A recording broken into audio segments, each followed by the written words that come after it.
Column, your UFC debut at a new weight class.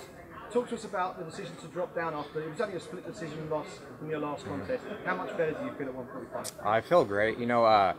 My goal when I got to the UFC was to fight in the featherweight division, but since I got in at 55s and it was working well for me, I just decided to stay there. I guess kind of complacent, but as far as strength goes, I felt, strength was never an issue in that division, but if you look at the stats, I think it's myself and Nick Hine. We are the smallest lightweights in the division. And so, after that last loss, which I still think I won that fight, I think I won 2-1. So it just eats at me. But I made the decision to drop down to featherweight, where I think I'll be more of an average to bigger featherweight. And I think I'll do really well.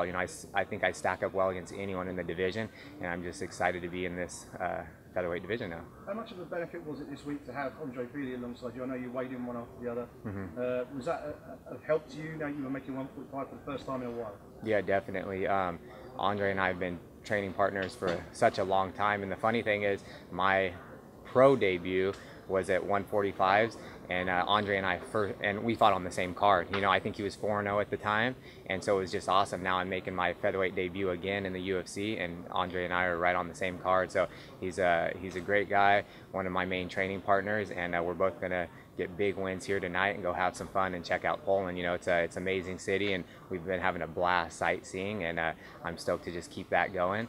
And it was my wife and I's 5th-year wedding anniversary yesterday.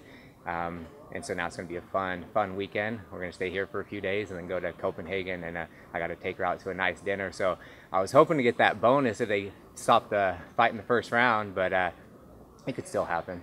How wary did you have to be of not overly sort of committing in that first round? You dropped him a few times, but you still had 2 more rounds potentially to go.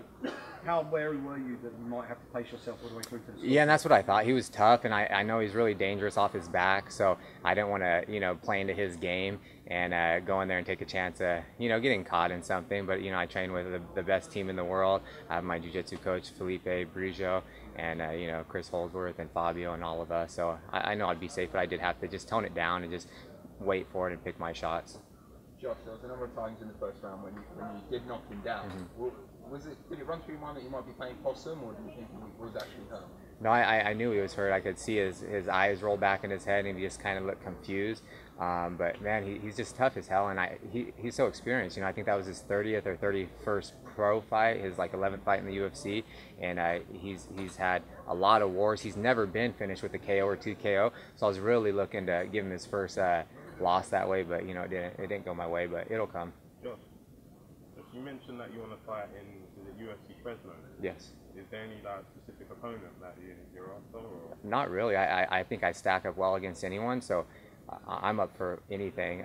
Shelby and when it was Joe Silva at the time, they asked me so many times about fighting anyone. I've never said no to a fight, but a lot of people have said no to me. And even this fight, I'm not going to mention any names, so you guys don't ask me, but this was the 5th opponent. They gave me some people in the top 15. No one wanted it. So I'm up for anybody. I've never said no to a fight, and I'm not going to start anytime soon.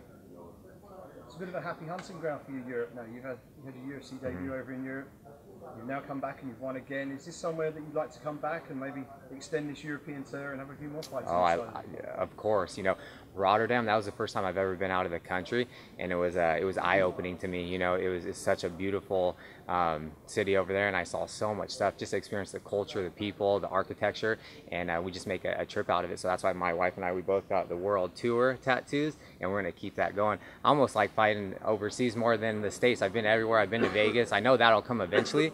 All my friends and family want me to fight in Vegas. Just gives them an excuse to go there and have some fun. But I love going to other countries. I would fight on that Australia card if they gave me someone in 4 weeks. Is there anyone in the division Anybody.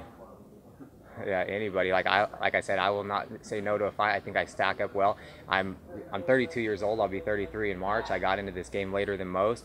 I train with the best team in the world. I know where I stack up. So I want to test myself. I don't want to slowly climb the ranks. Just throw me to the wolves like they have, and I'll come back leading the pack.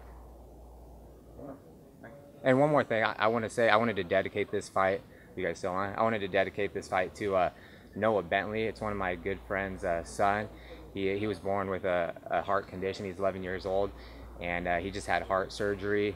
If the doctors didn't stop him, he would have, or did that experimental surgery. You know, he wanted to make it till he's 18. So I had some shirts made for him, and I really wanted to tell him to stay strong. He's a true fighter. He's an awesome kid, and I told him that we're gonna go get this win here. So I want to dedicate that fight to Noah. Stuff. Okay, cool. Thank you guys.